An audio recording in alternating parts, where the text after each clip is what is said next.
네, 오늘 우리가 방금 전에 이제 누가복음 7장 17절에서 26절까지의 이제 본문 말씀을 저희들이 이제 읽어보았습니다. 이 말씀을 여러분 읽으면서 어느 말씀하고 좀 많이 비슷하다는 이런 생각이 드셨습니까? 그 마태복음 5장에 가보게 되면은 그 통상 우리가 산상수훈이라고 얘기하는 왕의 산상 설교가 이제 여러분들 많이 기억이 나실 것입니다. 자, 그런데 오늘 이제 이 누가복음에서는 예수님께서 비슷한 말씀을 하시지만 조금 다른 각도에서 이 말씀을 하시고 있다는 것을 여러분이 아시면서 마태복음 5장에 나와 있는 왕의 산상설교와 오늘 이 누가복음의 말씀이 어떻게 다른지를 여러분들이 좀 깊이 깨닫고 돌아가시는 그런 귀한 시간이 되셨으면 좋겠습니다. 특별히 오늘 예수님께서 하신 이 말씀을 통해서 혹시 여러분들 가운데 제가 기도 중에도 그런 말씀을 드렸지만 경제적인 어려움 때문에 어떤 질병이나 또 여러 가지 어려움 때문에 또 아픔을 겪고 또 슬피 우는 이런 분들이 계시다면 오늘 주님께서 뭐라고 말씀하고 계십니까? 그런 자에게 무엇이 있다고 말씀하고 계시죠? 복이 있다라고 말씀하십니다. 그러니까 세상에서 우리가 부러워하는 돈 많은 사람, 또 명예가 높은 사람, 또 직급이 높고 여러 가지 이제 세상 사람들처럼 떵떵거리고만 사는 그런 사람이 복이 있다고 얘기하신 것이 아니라 이렇게 어렵고 또 어려운 사람들이 진짜 복이 있는 것이다 라고 이렇게 주님께서 말씀하고 계십니다. 자, 그럼 우리가 생각해 볼 때 왜 그런 자들이 복이 있겠습니까? 네. 그런 분들은 예수님의 복음을 받아들일 가능성이 적기 때문인 것입니다. 그러나 내가 뭔가 부족하고 내가 뭔가 어렵고 내가 뭔가 애통함이 있으면 정말 주님을 찾고 싶은 그런 마음이 생길 수밖에 없기 때문인 것입니다. 그래서 오늘 이 말씀을 통해서 특별히 그러한 분들이 계시다면 하나님의 말씀을 통해서 격려받고 위로받는 그런 시간이 되시기를 원합니다. 특별히 오늘 하나님의 말씀 제목은 하늘의 큰 보상을 바라보는 진정 복 있는 신자라는 이런 제목으로 하나님의 말씀을 전해드리도록 하겠습니다. 우리 제목만 함께 한번 우리 읽어보도록 하겠습니다. 하늘의 큰 보상을 바라보는 진정 복 있는 신자. 이것을 다 원하십니까? 하늘의 작은 보상이 아니라 큰 보상이 있다라고 오늘 본문 말씀에서 예수님께서 하고 계시는데 우리 모두가 그런 하나님의 큰 보상을 바라보는 진정 복 있는 우리 등대교회 모든 분들이 되시기를 원합니다. 자, 우리가 이제 누가복음 말씀을 계속해서 살펴보는 가운데 이제 마태복음에도 더 상세하게 나와 있는 왕의 상상 설교와 매우 유사해 보이는 말씀에 이제 이르게 되었습니다. 누가는 우리에게 간략하게 설명하고 있는 데 비하여 마태복음에는 이 산상 설교가 3장에 걸쳐 이제 나타나고 있습니다. 자, 이 설교가 행하여진 환경에 대해서 잠깐 이제 살펴보겠습니다. 우리 마태복음 5장 1절에서 2절 말씀을 먼저 한번 찾아보겠습니다. 마태복음 5장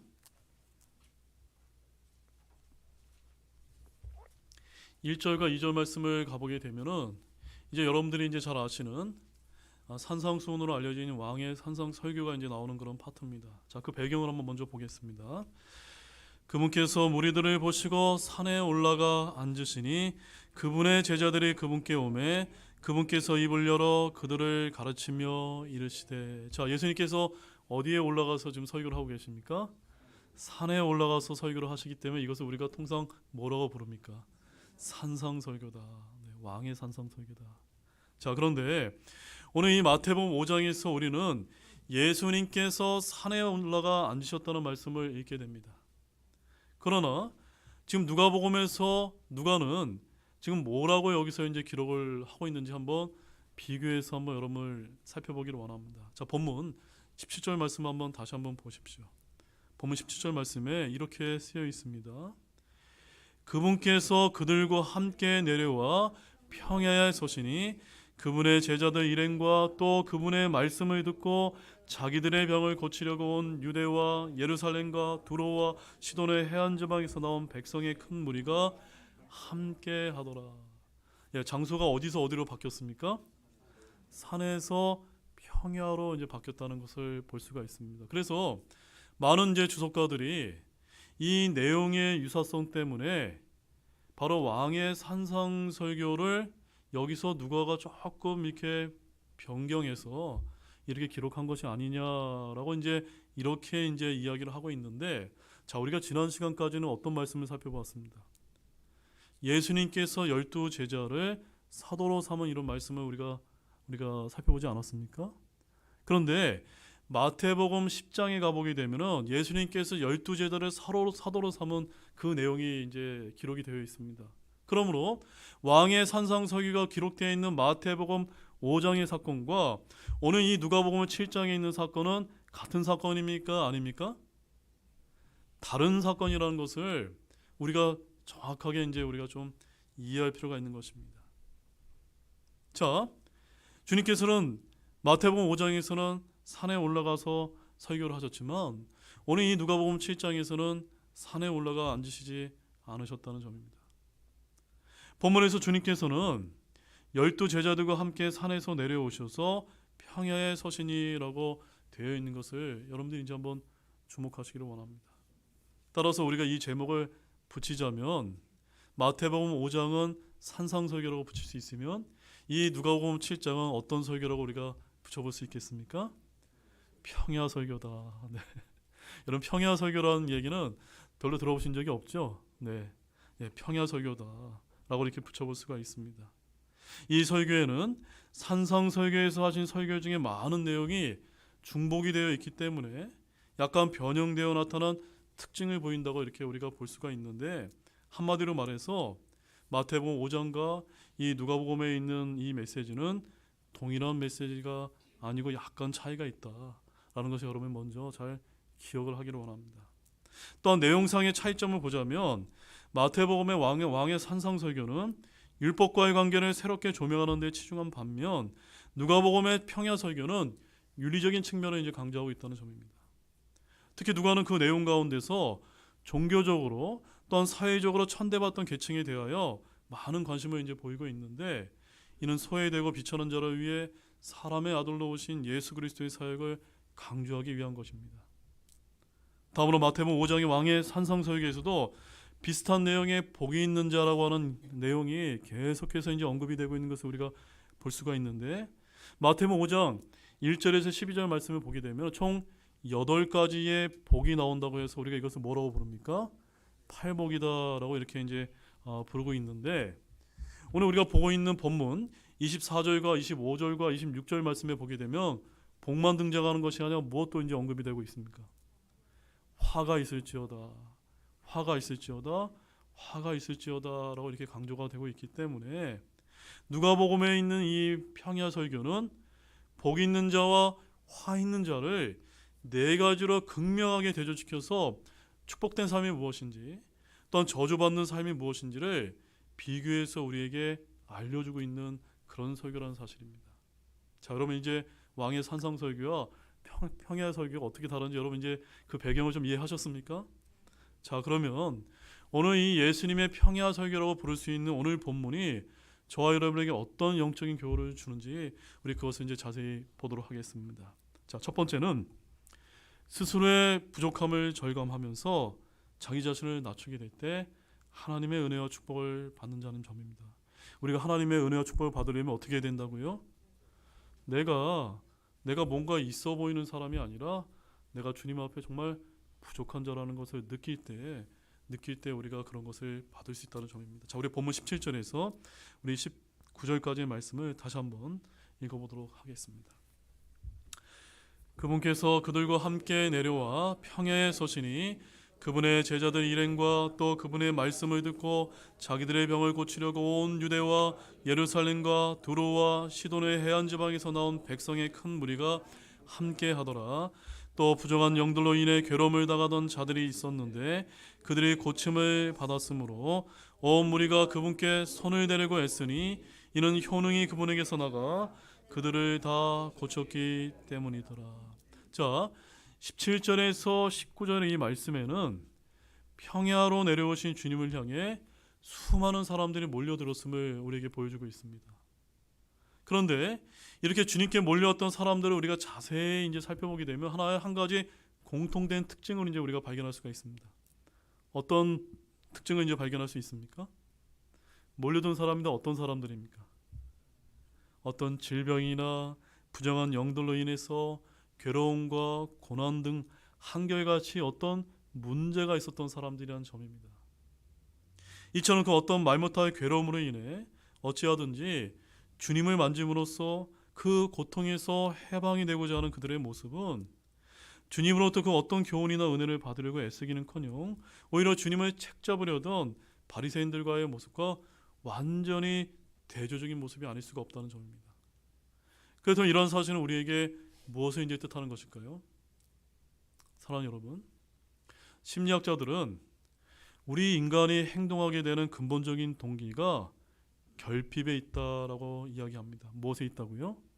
결핍에 있다. 왜 그런지 아십니까? 우리 인간은 아무 부족함을 느끼지 못할 때는 결코 아무것도 하지 않고 움직이지 하지 않으려는 반면에 무언가 내가 부족하고 뭔가 필요하다고 느꼈을 때는 그것을 채우고자 비로소 움직이기 때문이라는 점입니다. 이런 사실은 영적인 차원에서 어김없이 작용하고 있다는 점을 기억하기를 원합니다. 스스로 완전한 의인이라고 자부하며 예수님을 책잡으려던 바리새인들과 자신의 문제로 인해 고통을 겪으며 어찌하든지 주님께 가까이 오려던 수많은 사람들의 예가 바로 이러한 사실을 분명하게 증거해주고 있지 않습니까? 그렇다면 여러분 어떻습니까? 여러분 어떤 모습으로 이 자리에 나오셨습니까? 어떤 마음과 어떤 동기로 이 예배당에 하나님의 말씀을 듣기 위해서 오셨습니까? 전자입니까? 후자입니까? 모두가 후자이기를 원합니다. 우리가 진정으로 하나님으로부터 은혜와 축복을 받기를 원하신다면 먼저 나 자신의 의로움과 완전함이 아니라 오히려 자신의 더러움과 부족함을 더 깊이 깨달을 수 있어야 합니다. 즉 자신의 완전함과 의로움을 내세웠던 교만했던 바리새인이 아니라 자신의 죄인됨을 아파하며 가슴을 치던 이 세리와 같은 애통하는 마음이 있어야만 하나님의 은혜를 받을 수 있기 때문인 것입니다. 자, 우리 누가복음 18장 말씀 한번 찾아보겠습니다.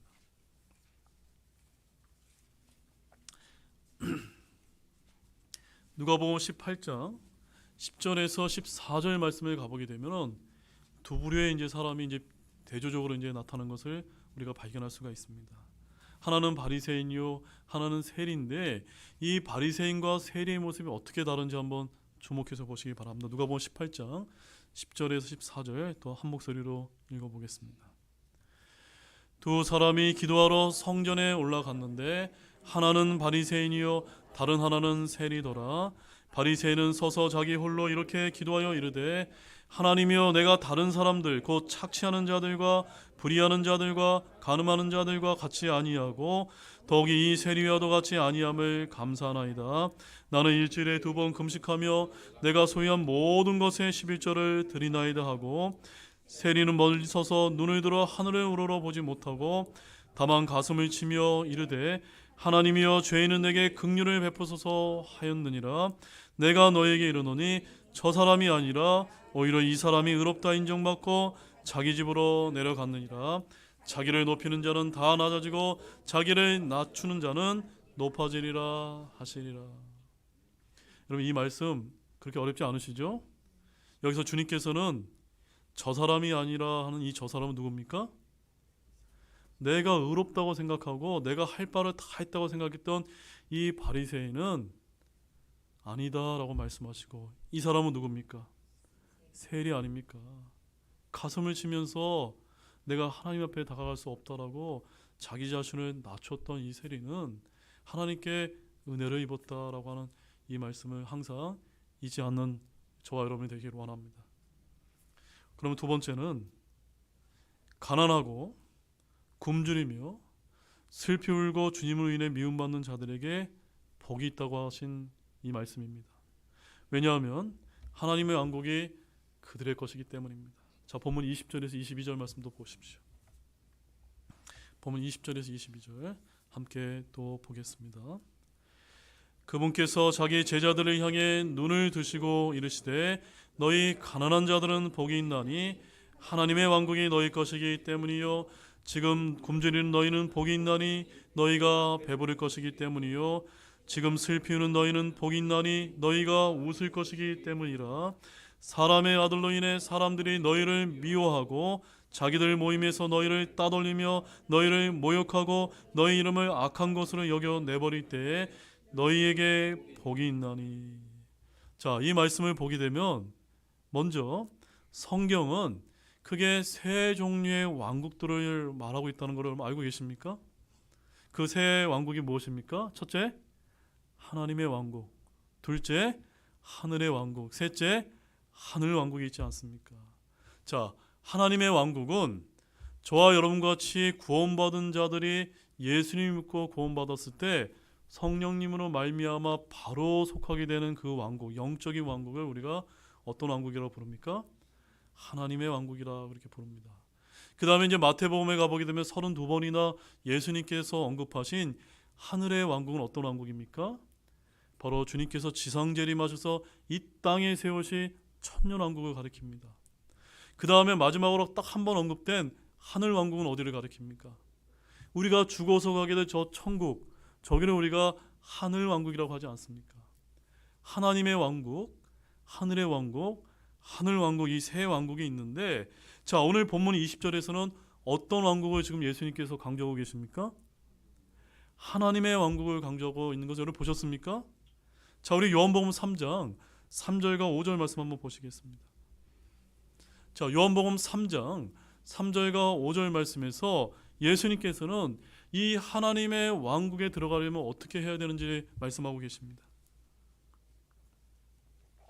자, 함께 읽어보겠습니다. 예수님께서 그에게 응답하여 이르시되 진실로 진실로 내가 내게 이르노니 사람이 다시 태어나지 아니하면 하나님의 왕국을 볼 수 없느니라 하시므로. 5절, 예수님께서 대답하시되 진실로 진실로 내가 내게 이르노니 사람이 물과 성령에게서 나지 아니하면 하나님의 왕국에 들어갈 수 없느니라. 여러분, 이 하나님의 왕국에 다 들어가셨습니까? 혹시 이 자리에 이 하나님의 왕국에 들어가지 않는 분이 있다면 예수님을 믿고 모두가 구원받으시기를 원합니다. 그러면 여러분도 영적으로 그 즉시 이 하나님 왕국에 들어갈 수 있습니다. 자, 로마서 14장 17절 말씀도 한번 찾아보십시오. 로마서 14장 17절 말씀에 가보게 되면 이 하나님의 왕국이 또 어떤 성질의 왕국인지를 또 이 말씀에서 보여주고 있습니다.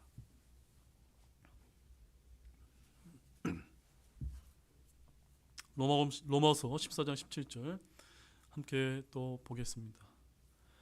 하나님의 왕국은 먹는 것과 마시는 것이 아니요 성령님 안에서 의와 화평과 기쁨이라. 하나님의 왕국이 어떤 왕국입니까? 영적인 왕국이라는 걸 우리가 알 수가 있습니다. 이 하나님의 왕국은 우리가 먹고 즐기고 누리는 그런 이 세상에서 우리가 바라보는 이런 물질적인 왕국이 아니라고 주님께서 우리에게 알려주고 계신 것입니다. 그럼 제가 여러분에게 이제 질문하겠습니다.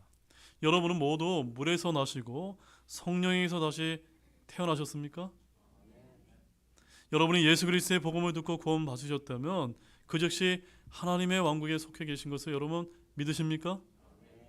지금은 여러분 눈에 보이지 않지만 이 영적의 왕국에 속해 계신 것이며 언젠가 여러분이 하늘로 이제 부름을 받게 될 때 그 하늘 왕국 천국에 여러분이 들어가게 되실 줄로 굳게 믿으시기를 원합니다. 자, 다시 본문으로 돌아가서 20절과 22절 말씀을 보시게 되면 복 있는 자에 대한 예수 그리스도의 가르침을 이제 우리가 발견할 수가 있습니다. 그리고 평야에서 하신 이 말씀은 그 내용의 유사성으로 인해서 종종 마태복음의 산상설교에서 하신 팔복과 관련한 많은 논란이 있어 왔습니다.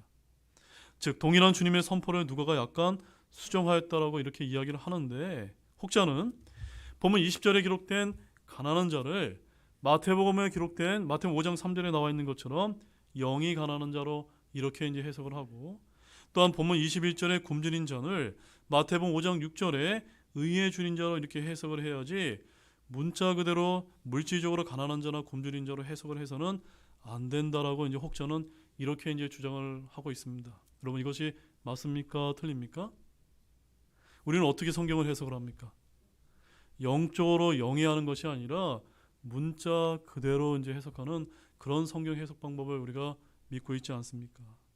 그러므로 이 복음서의 기록은 이처럼 자의적으로 해석하거나 모두 영적으로만 해석함으로써 문자 그대로 기록된 말씀을 약화시키거나 희석시키면 됩니까? 안 됩니까? 안 된다는 점입니다.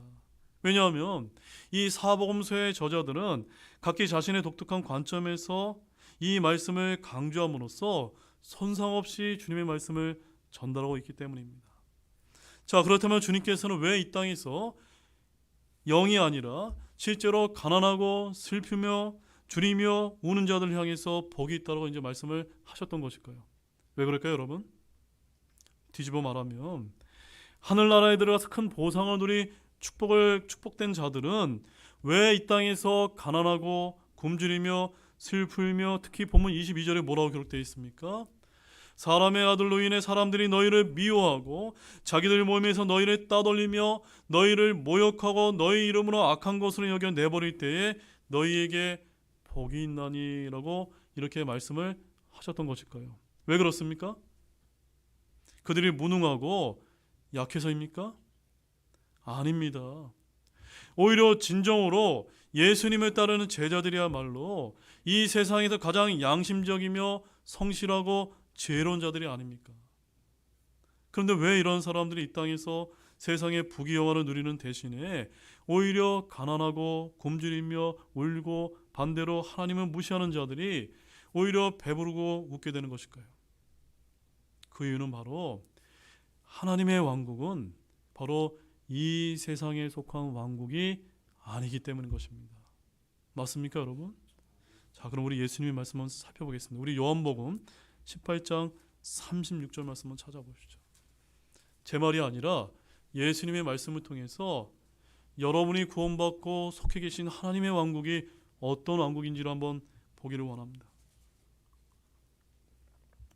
요한복음 18장 36절입니다. 다 찾으신 줄로 알고 한 목소리로 읽겠습니다. 예수님께서 대답하시되 내 왕국은 이 세상에 속하지 아니하리라. 만일 내 왕국이 이 세상에 속하였다면 내 종들이 싸워 나를 유대인들에게로 넘겨주지 아니하였으리라. 그러나 지금은 내 왕국이 여기에서 나지 아니하느니라 하시니라. 여러분 발견하셨습니까? 예수님의 말씀 여러분 정확하게 이해하셨습니까?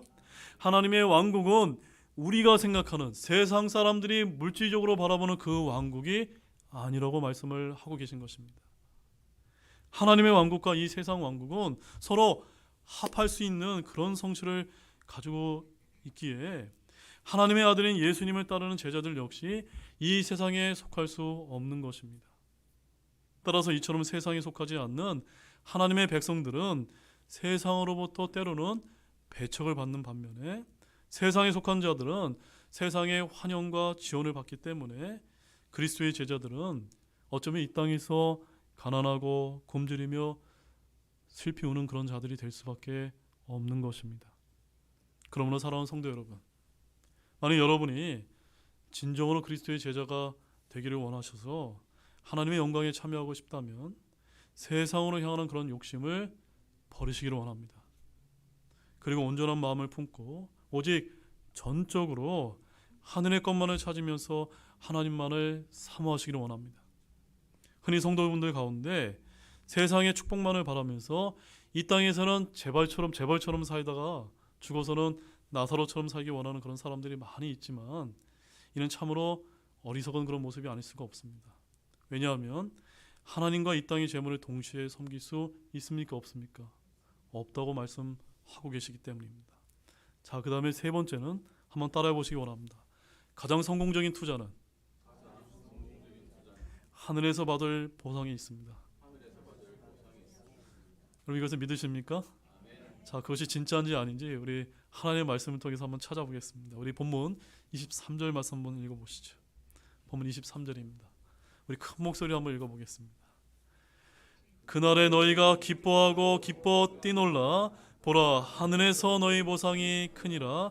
그들의 조상들이 대언자들에게 그런 식으로 행하였느니라. 여러분 이 말씀을 읽으면서 저 하늘나라에서 기뻐 뛰놀게 될 저와 여러분의 모습이 상상이 되지 않습니까? 여러분 여기 언급된 그날이 언제라고 보십니까? 그날 언제입니까? 바로 그날은 바로 저와 여러분이 궁극적으로 소망하는 저 하늘나라에 가게 될 그날이 아닙니까? 맞습니까, 여러분? 여러분 그날 다 소망하십니까?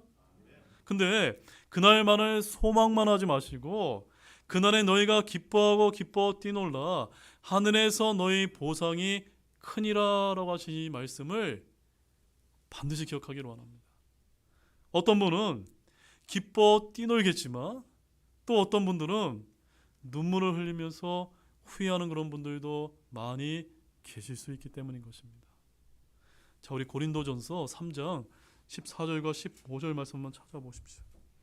고린도전서 3장 14절과 15절 말씀에 가보게 되면 기뻐 뛰노는 사람과 슬피 울며 후회하는 그런 두 부류의 사람을 우리가 발견할 수가 있습니다. 자, 고린도전서 3장 14절 15절 먼저 14절 말씀 우리 큰 목소리 한번 읽어보십시오. 어떤 사람이 그 기초 위에 세운 일이 남아있으면 그는 보상을 받을 것이요. 자, 보상을 받는 거 분명히 보셨습니까? 자, 그런데 15절에 또 어떤 사람이 나옵니다. 함께 읽어보겠습니다. 어떤 사람이 불타면 그는 보상의 손실을 당하리라. 그러나 그 자신은 구원을 받되 불에 의해 받는 것 같이 받으리라. 자, 여기 어떤 사람이 두 종류가 나옵니다. 한 사람은 보상을 받는 사람이 구원받은 사람입니까? 아닙니까? 구원받은 사람입니다. 그 다음에 15절에 나와 있는 이 어떤 사람은 보상의 손실을 당하는데 이 사람도 구원받은 사람입니까? 아닙니까? 구원받은 사람입니다. 불에 의해서 자신은 구원을 받되 불에 의해서 자기가 받을 보상 다 타버렸다고 이야기하고 있지 않습니까? 그래서 이 말씀이 여러분이 잘 아시는 그리스도의 심판석에 관한 그런 말씀인데 바로 보상과 보상의 손실이 있다고 말씀을 하고 계신 것입니다. 오늘 본문 말씀과 우리가 연관을 지어서 생각을 해보게 된다면 금이나 은이나 보석과 같은 그런 주님이 기뻐하시는 일 때문에 여러분의 삶을 그것으로 채운 사람은 그 보상이 남아있어서 하늘나라에 가게 됐을 때 기뻐 뛰놀게 될 것이다 라고 이렇게 약속을 하고 계십니다. 그럼 이것을 믿으십니까? 그러나 또한 어떤 분은 또 어떻습니까? 분명히 주님을 위해서 내가 열심히 살아왔습니다. 열심히 예배도 드렸습니다. 열심히 찬양도 했습니다. 열심히 헌금도 드렸습니다. 그런데 그 모든 일이 어쩌면 나무와 건축과 집과 같은 거기 때문에 다 타버리게 될 수 있다는 점입니다. 한마디로 보상의 손실을 입을 수 있다는 점입니다. 비록 구원은 달랑 받았지만 하늘나라에서 아무런 보상이 있습니까? 없습니까? 없다고 하는 것을 여러분 발견하길 원합니다. 여러분 하늘나라에서 받을 큰 보상을 원하십니까? 그럼 어디에 투자하는 게 맞습니까? 어디에 투자하는 게 성공적인 투자입니까? 저 하늘나라가 아닙니까? 이 땅이 아니라 하늘에 투자하시기를 원합니다. 여러분의 시간과 땀과 열정을 주님을 위해서 투자하는 모든 분들이 되기를 원합니다. 자, 다시 본문으로 돌아가서 23절 말씀을 보게 되면 우리 다시 한번 읽어보겠습니다. 그날에 너희가 기뻐하고 기뻐 뛰놀라 보라 하늘에서 너희 보상이 크니라. 이거 제 말이 아닙니다. 누가 하신 말씀이죠? 예수님께서 분명히 큰 보상이 있을 것을 약속하고 있지 않습니까? 근데 여러분의 삶이 왜 이 큰 보상을 위해서 달려가는 모습이 왜 없습니까? 여기서 너희는 누구를 가리킵니까? 누구를 가리킵니까? 이 너희는 특별히 가난한 자, 굶주린 자, 슬피 우는 자, 주를 위해서 핍박받는 자들이 아닙니까? 맞습니까, 여러분? 바로 이들을 향한 주님의 결론적인 위로의 말씀이지 않습니까? 그런데 이런 주님의 말씀 속에는 단순한 위로나 축복의 의미를 넘어서 가장 성공적인 삶이란 과연 무엇인가에 대한 아주 심오한 진리가 담겨 있는 것입니다. 왜냐하면 주님께서는 가난하고 굶주리며 슬피 울며 주를 위해 핍박받는 자들을 향해서 기뻐 뛰돌되 그 이유는 바로 하늘의 보상이 클 것이기 때문이다라고 약속하고 있기 때문인 것입니다. 사랑하는 여러분, 만약에 이 말씀이 진짜로 사실이라면 과연 어떤 사람이 진정으로 성공한 사람이 될까요? 그저 이 짧은 인생에서 잠시만의 이런 만족을, 즉 물질적인 것만을 추구하며 성공하는 사람이 맞습니까? 아니면 주 예수님을 믿고 구원받으면 물론 이 땅에서 주님을 위해 한 일 때문에 하늘에서 받을 보상이 큰 사람이 성공한 사람입니까? 여러분이 후자라고 믿으신다면 하늘에서 받을 큰 보상을 위해 달려가고 투자하는 믿음의 일꾼들이 되시기는 모두가 되시기를 원합니다. 자, 이제 네 번째는 진정한 복과 저주의 기준은 하나님의 말씀에 달려있다는 점입니다. 자, 본문 24절에서 26절 말씀 한번 보십시오. 본문 24절에서 26절 말씀입니다. 우리 한 목소리로, 우리 마지막 말씀이니까 더 큰 목소리 읽어보겠습니다. 그러나 부유한 너희에게 화가 있을지어다. 이는 너희가 이미 너희 위로를 받았기 때문이라. 배부른 너희에게 화가 있을지어다. 이는 너희가 줄일 것이기 때문이라. 지금 웃는 너희에게 화가 있을지어다. 이는 너희가 애곡하며 슬피 울 것이기 때문이라. 모든 사람들이 너희에 대해 좋게 말할 때에 너희에게 화가 있도다. 그들의 조상들의 거짓 대언자들에게 그렇게 행하였느니라. 자, 본문 24절에서 26절 말씀은 누구에게 이제 선포하는 그런 선언입니까? 바로 이 세상에서 부유하고 배부르며 그런 비웃는 자들을 향한 주님의 화의 이런 선언이지 않습니까? 이는 가난하고 굶주리며 슬피 우는 자들을 향한 주님의 복의 선언과 완벽한 대조로 이루고 있지 않습니까? 이 부분은 단지 복의 선언만을 기록한 마태복음의 팔복과 본문의 기록을 확연하게 구분해주는 그런 역할을 하고 있습니다. 아울러 이런 주님의 선언은 우리 같은 현대인들에게 심각한 도전과 충격을 주는 그런 메시지가 아닐 수가 없는 것입니다. 그것이 무엇일까요, 여러분? 그것은 바로 우리 인간들은 너나 할 것 없이 행복한 삶을 살아가기를 원합니다. 그리고 그러한 행복을 보장해주는 조건으로 흔히 재물과 권력과 명예만을 첫 번째로 꼽곤 하지 않습니까? 왜냐하면 이 땅에서는 그러한 것들이 있어야만 물질적으로 안락하고 또한 세상 사람들로부터 환영을 받는 삶을 살아갈 수 있기 때문입니다. 때문에 세상 사람들은 그저 눈만 뜨면 그러한 것들을 얻기 위해서 정신없이 뛰어다니면서 이것을 위해 진리와 정의 따위를 짓밟는 행위도 마다하지 않을 때가 얼마나 많습니까? 세상 사람들은 수단과 방법을 가리지 않고 어떻게 해서든 간에 부와 권력과 명성과 인기를 얻는 사람들을 가리켜서 가장 행복하고 성공한 사람이라고 이렇게 이제 바라보지만, 반대로 성경은 어떤 사람이 이제 성공하고 어떤 사람이 복 있는 사람이라 이야기합니까? 가난하고 힘없고 소외된 사람들을 가리켜서 그런 사람이 진짜로 복 있는 사람이다라고 말씀을 하고 계신 것입니다. 주님께서는 오늘의 이 말씀을 통해서 이러한 세상 사람의 통념을 여지없이 깨트리고 계신 것입니다. 세상 사람들은 모두 가난하고 굶주리며 슬피 울고 핍박받은 자들을 가리켜서 실패하고 불행한 사람이라고 이렇게 손가락질을 할 수 있을지 모릅니다. 그러나 주님께서는 반대로 이들이야말로 복되다라고 말씀하신 것을 반드시 기억하기를 원합니다. 세상 사람이 그토록 부러워하는 부유한 자들, 배부르며 비웃는 자들을 향하여서는 주님께서 뭐라고 선언하십니까? 화가 있으리다라고 선언하고 계시지 않습니까? 물론 여기서 주님께서 칭찬하신 것은 단순히 무조건 가난한 자들이 아니며 반대로 저주하신 건 역시 무조건 부유한 자들이 아닌 것입니다. 다만 수단과 방법을 가리지 않고 그저 물질과 권력을 축적하고 이를 성공한 것을 바탕으로 해서 사람들을 비웃고 사람들을 이렇게 찍어 누르면서 그렇게 비웃는 자들을 향해서 주님께서는 저주를 하고 계신 것입니다. 따라서 저와 여러분은 이런 주님의 평야 설교를 통해서 하나님의 왕국과 이 세상 왕국이 얼마나 다르며 복음과 세상의 가치 기준이 얼마나 분명히 구분되는 것을 분명히 깨닫기를 원합니다. 사실 믿고 구원받았던 우리 역시도 세상 사람들의 이런 잘못된 가치관과 통념에 따라 평가하고 행동할 때가 얼마나 많습니까? 자, 우리 마지막 말씀으로 마태복음 20장 25절에서 28절 말씀을 좀 읽도록 하겠습니다. 마태복음 20장 20절에서 25절에서 28절에서 예수님이 하신 말씀을 잘 이렇게 살펴보시면서 우리가 어떤 삶을 살아야 되는지를 한번 발견하기를 원합니다. 우리 한 목소리로 또 읽어보겠습니다.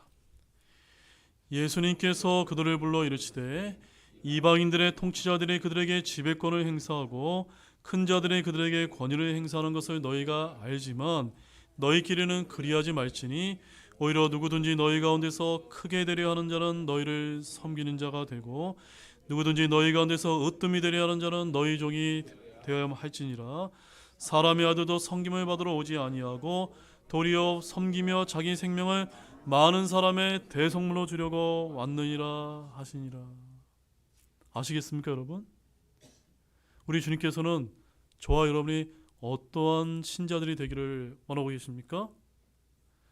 으뜸이 되기를 원하는 것이 아니라 여러분 주변에 가까이 있는 사람들을 섬기는 사람이 되라고 이렇게 구원해 주셨다는 것을 굳게 믿으시기를 원합니다. 이제 결론의 말씀을 드리도록 하겠습니다. 사랑하는 여러분, 오늘 주님께서는 비록 현재는 경제적으로 이제 어려움을 겪고 또 굶주린다 할지라도 주 예수님을 믿고 구원받은 성도분들이야말로 진정 복이 있나니라고 말씀을 하셨다는 것을 항상 잊지 않는 모두가 되시기를 원합니다. 반면 수단과 방법을 가리지 않고 재산을 이제 축적을 하고 웃고 배부른 자들이야말로 비록 현재는 행복해 보이지는 모르지만 그 사람들이야말로 가장 불행하고 비참한 자들이라고 선언하신 이 말씀 또한 잊지 않는 모두가 되시기를 원합니다. 그러므로 저와 여러분도 세상 사람들이 말하는 그런 가치관과 통념이 아니라 우리 주님께서 평야에서 하신 이 귀한 가르침을 우리 마음에 깊이 새겨서 장차 우리가 이 땅에서 받을 이런 물질적인 복이 아니라 저 하늘나라에서 받을 큰 보상을 바라보며 달려가고 현재의 모든 고난을 이기고 최후의 승리하는 그런 모든 분들이 되시기를 주 예수 그리스도의 이름으로 간절히 축원합니다. 우리 다 같이 일어나시겠습니다.